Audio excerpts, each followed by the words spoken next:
We want JSS to be on its own, to stand alone, not to be under primary.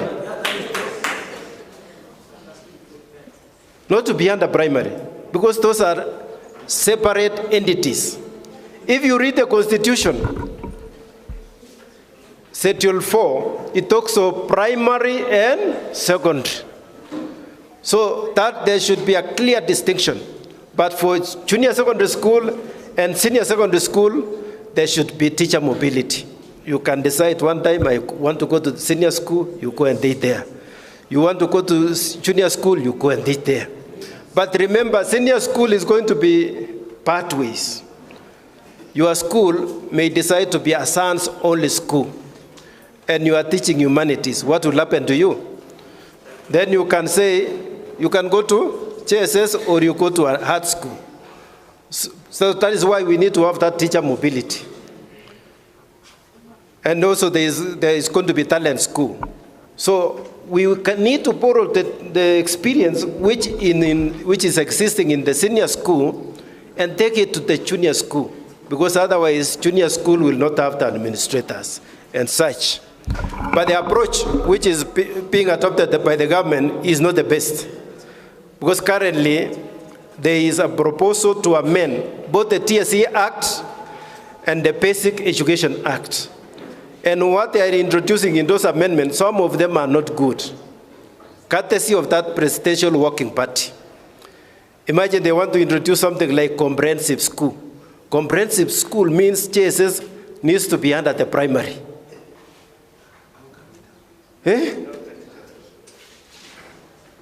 And that is unconstitutional, because they also want to rename the JSS as junior school, rename senior secondary school as senior school, so that they kill the name, the word secondary school. That is going to be unconstitutional, because the Constitution talks of secondary school.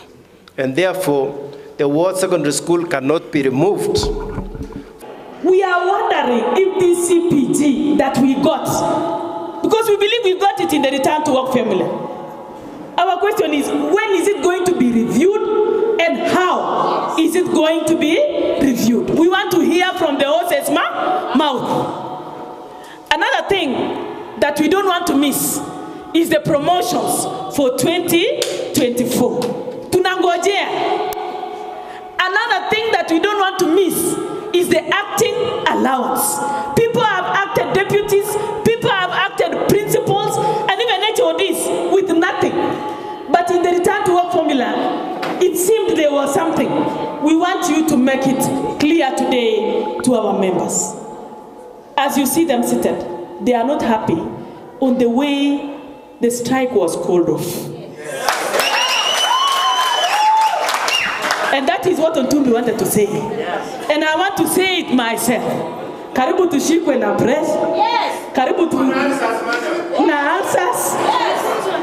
But thank God at least our national office is here today, so that we can tell them we did not like it the way they called it off.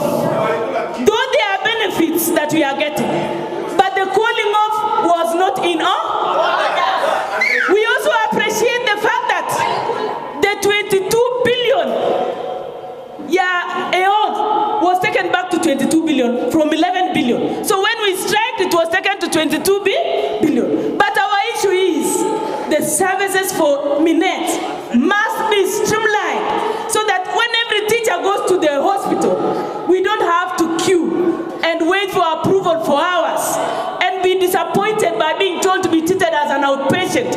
Or at times we are even told not to be operated on by somebody sitting in Nairobi, while the doctor seeing you in Kericho is saying admit.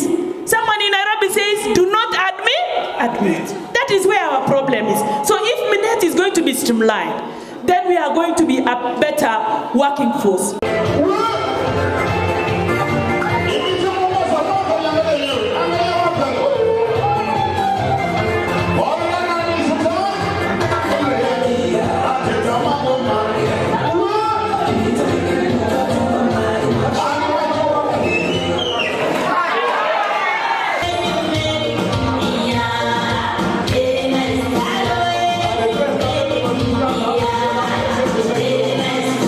The government said that they had just promoted 46,000 teachers, which was actually one of the highest numbers to be promoted.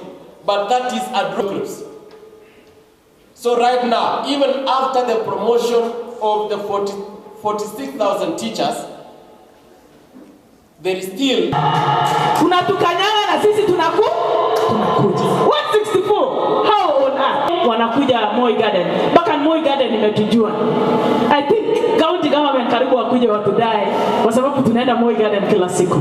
Full time in Kericho County. Si ni mimi na office secretary.